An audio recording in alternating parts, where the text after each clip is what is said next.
So, Kevin, thank you so much for making time all the way from the US to chat. I just wanted to get you to, I guess, introduce yourself and tell us a bit about who you are and what you do.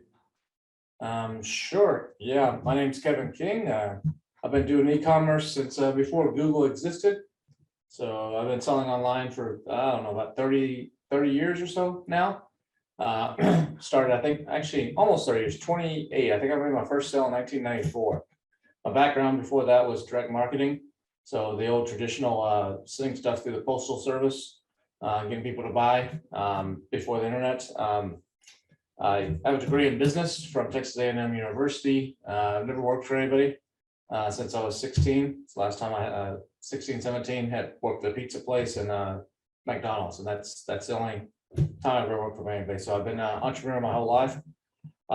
Been doing Amazon since 2001, I guess. I was one of the first guys with PayPal back when they were giving you $10 just to sign up for an account and $10 for every person that you referred to PayPal. So I made a lot of money referring people to PayPal.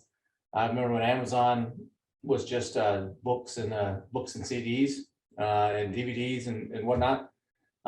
So yeah, been doing that for a while. Been selling as an FBA seller since 2015 on Amazon. I also have run several e-commerce sites outside of Amazon, whether it be on platforms like Shopify or proprietary platforms. I think my merchant processor, I use a company called Plug and Pay. I think they've been around. So when they first started, their programming guy was helping me every time my computer crashed. So we'd run some sort of promotion, and our server or whatever would crash back in the mid 90s, and I would call him and say, "Hey, I can't take any money right now. How do I restart this machine?" And he would log in and restart the machine. So I go back to the early days. But today I'm running 4 different Amazon accounts, either myself or with partners. I do training for Helium 10, which is the biggest software in the space. I do the course called the Freedom Ticket, which is how to sell on Amazon from A to Z. And it's free for anybody that has a membership. So it's not a paid course. It's about 60 hours of content. It's voted the top course in the business last year in the seller poll. I also do their advanced training called Helium 10 Elite. I run the $1 Billion Seller Summit, which is a twice-a-year event, once in person, once virtually, for 7, 8, and 9-figure sellers. It's a very exclusive, about 100 or so sellers, all at the highest level. I do that in Austin, and then I'm involved in a company called Product Savants with Steve Simonson, where we take a couple of the pain points out of some of the product sourcing and discovery for big sellers, and including some aggregators. And then I've spoken at, I don't know, 30, 40 different Amazon events around the world, been on podcasts like yourself and virtual summits and tons of that kind of stuff. So yeah, I'm pretty heavily involved in the space. Interesting. I feel like I just got a history lesson, Kevin. That was that was really good. That was especially the part about rebooting the machine to accept payments. That was gold, man. So more recently though, both of us, both you and I were at Prosper, right, in Vegas last week. I'd love to hear your thoughts. I know there's a lot of people on LinkedIn raving about it, but what did you think of it? What was the new news you heard on the ground? Any headlines? Yeah, keen to hear your thinking. Yeah, the Prosper show. Yeah, I've been going. I didn't go to the first one. I think it happened in Utah, Salt Lake City, like in 2015, I guess. I remember hearing about it right when I first started doing this FBA business model, but I didn't go. But I've been to every one of them since 2016 on. This was the first time they moved to the Mandalay Bay, which I think was a smart decision from that piece of junk hotel that they were in before. So that was good, I think. I know I just talked to someone today who was on the board there. They had 170 exhibitors and booths, and then they had about 2,000 total tickets sold. So I don't know if all 2,000 people showed up, but so that's a pretty big event. It's the biggest event in the space right now. I think Helium 10 Sell and Scale that's happening in September might be bigger, but that's the biggest event in the space. It's great for networking for people like myself. I don't really go for the content. There's a lot of sessions. Some of them are people I know, some of them are people I don't know, but I find that's not the value for me. The value for me is the networking, meeting with other people and sitting around at lunch or talking to different vendors in the booths, and as you know, James, it turns into a big party. So every night there's 2 or 3 different parties hosted by different folks at different suites or different events, or even Helium 10. They had they had Mark McGrath and a huge singer at the House of Blues, and so a lot of it revolves around the social aspect and just the networking. Seeing old faces. The word that I was getting from a lot of people, especially the vendor size, they felt like there was not enough sellers. There's too many vendors and service provider types. If you just do the math at 170 booths, some of them had 2 or 3 people in them. Some of them, like Helium 10, had 30 people there. So I don't know if it averages out to 4 or 5 people per booth on average. That's 800-900 of those 2,000 right there. Plus, there's other service providers and software companies that just bought a ticket to come. So the big knock I heard was there's not enough sellers and too many people selling services. I heard that from several different people. So Prosper's it's not my favorite. It's in Vegas and there's a lot of people that go, so I like it from that aspect. But as far as an Amazon event, it would not be in my top 10. For content, I think some of the smaller masterminds and some other events are far superior for learning, for actually getting skills that you need. And but it's Vegas, party city. There's a lot of people that go. Prosper is run by a big event company, that's really not in the space. The better events, I think, are run by sellers themselves versus these big corporate events. And Prosper tends to be pretty corporate-y, and so they attract a lot of the corporate types, which there's nothing wrong with that, but there's the real sellers are the guys down in the weeds, the guerrilla marketers, the guys doing this, building their business from scratch. And those are the ones that are really on top of their game, more so than the corporate people who are just well-funded and maybe right place, right time type of stuff. So from that aspect, I prefer the smaller events. Yeah, interesting. Very interesting insight, Kevin. I must say, it was my first time at Prosper. Everybody was new to me, and like you, I think I thoroughly enjoyed the networking. So yeah, interesting.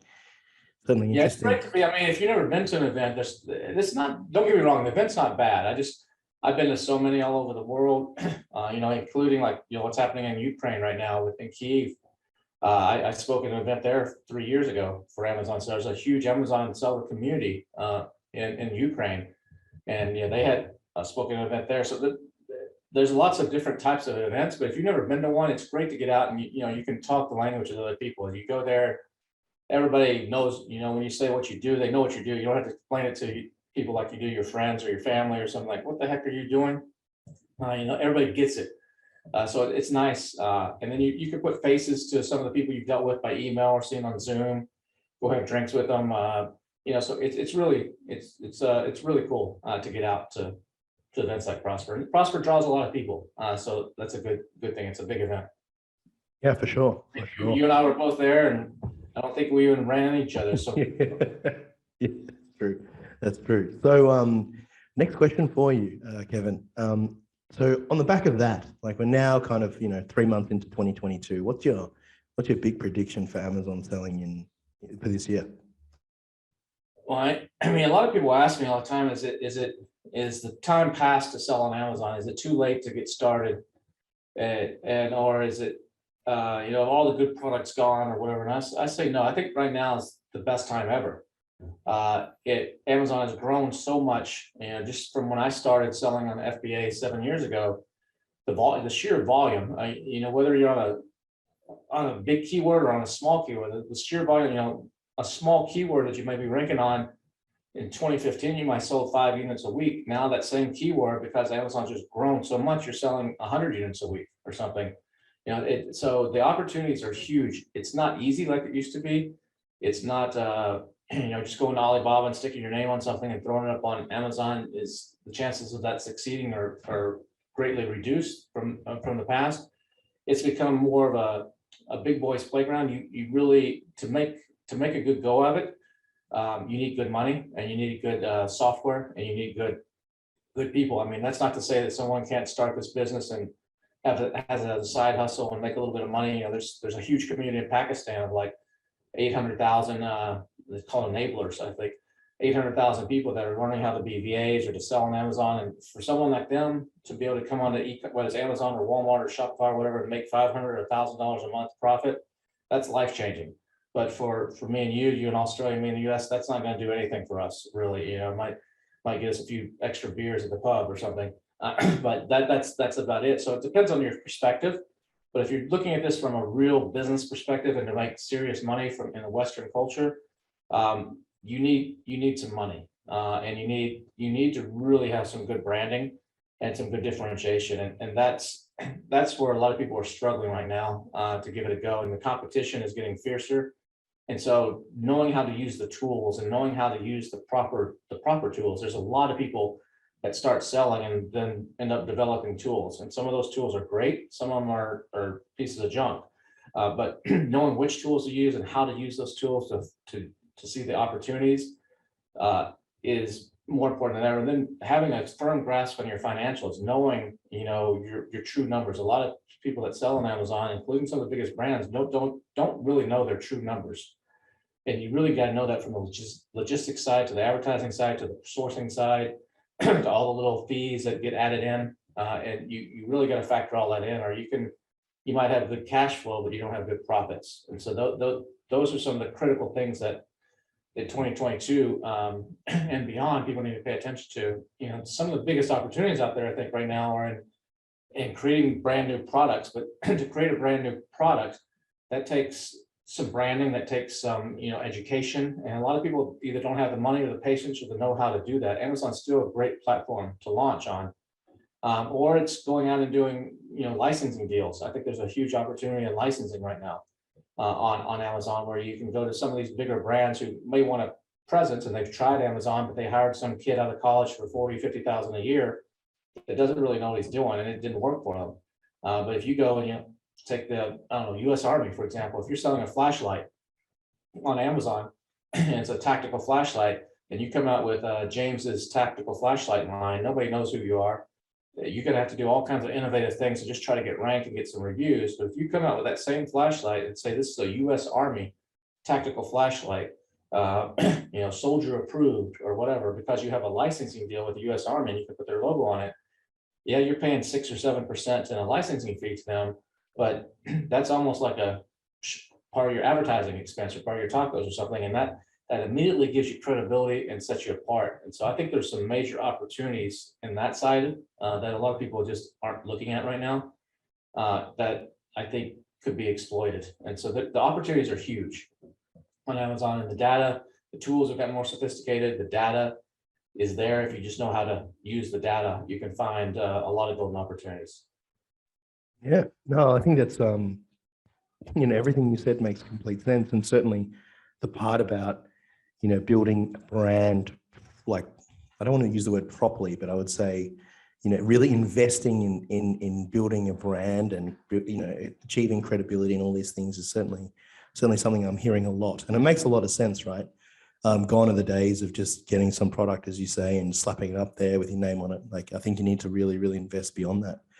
So it's interesting. That can still work. It still works from time to time, but long-term success, you need branding, and branding is not just a logo and a name. Branding is appealing to a customer avatar. It's creating something around a belief system or a people's sense of wanting to belong, and that takes time. Amazon's a great place to kickstart that. You could go do this on your own Shopify site, but you got to drive all the traffic. You got to do a lot, but why not use Amazon? Yeah, you're giving them about a third of every sale, if not more, but they have the eyeballs, they have the trust, they have everything there, and it's still a great place to launch on, and then the pivot off of. But creating a brand around an avatar or a lifestyle or a passion of people is definitely the way to go. And it just, people get impatient. They see these ads on Facebook of someone that showing sales. I started on Amazon last week, and now I'm making this much money, or they show these screenshots of crazy stuff or Lamborghinis or whatever. And there's a lot of people that see this as a business opportunity, that they're working a 9-to-5 job, they want to quit working for the man, and they're like, I want to quit now, but they don't have the patience to, this is going to take a year, 2 years before you can get to that point where you can do that. And then the big brands, some of them just don't understand it. Some of the biggest brands out there that are successful despite themselves, they don't truly understand Amazon, and they're leaving a lot of money on the table as well, just because they don't really understand how the algorithm works and how to properly do stuff on Amazon. They just get by simply on their brand name. Yeah, interesting point. It's a good segue, actually, Kevin, into my last question for you. So I'm sure a lot of people ask you this, but what is your top tip at the top of your mind at the moment for the sellers out there? The top tip, Yeah. it would be in doing the proper product research. I mean, it all starts with the product that you're going to sell. So whether you're launching an existing product that you've already had and you've been selling well in other channels, or you're coming up with something brand new or some brand new opportunity, you have to know how to do the proper product research. And you can't just put something up on Amazon and expect it to sell. I mean, occasionally that happens, you hit gold, but for the vast majority, you got to know how good is your competition? How good are they at creating the listings? How good are their images? How good is their video? Which keywords are they targeting, and which ones are they missing out on? And you can see the competition level, because basically, if you can't get to the top 3 spots on Amazon for a certain keyword, you're going to have very few sales. Yeah, most of the sales come off of those top 3. Sometimes they'll go a little bit deeper than that, but usually the top 3, 4, 5 keywords, I mean positions organically. And Amazon's starting to charge more, have more and more advertising spaces, so that the organic or the non-paid listings, the natural listings are less and less, and Amazon's replacing those more and more with paid advertising spots. So you got to have the margins there, and so you got to know how to use these tools, like Helium 10 or Data Dive or Brand Analytics or some of the other ones that are out there, to really analyze the opportunity and decide, is this something that we can go into and sustain, or is this something that's going to be a quick hit, or is this something that's going to be very, very difficult to get a foothold in? And there's some saturated markets on Amazon that are very, very difficult to compete in. And I see people try over and over again, and it just doesn't work. So product research and knowing how to use the tools to actually get the data, it's there. And when I first started FBA 7 years ago, we had to piece together a bunch of stuff, and it just wasn't there. But now you can tell within a matter of 2 to 5 minutes, if you know how to use the right tool, whether you should proceed on evaluate an opportunity, or whether you should back off, it's too competitive. Interesting. Another piece of very pragmatic advice from you, Kevin. So yeah, appreciate it. And look, I guess I've taken up a lot of your time, so I do want to wrap it up. And yeah, thanks again for making time to chat. And I really hope that, yeah, we can do this again and get your thoughts again, and hopefully cross paths at the next event. And for sure. I appreciate it, James. It's been a pleasure here. And hopefully this has helped somebody, or given someone something to think about. Thank you.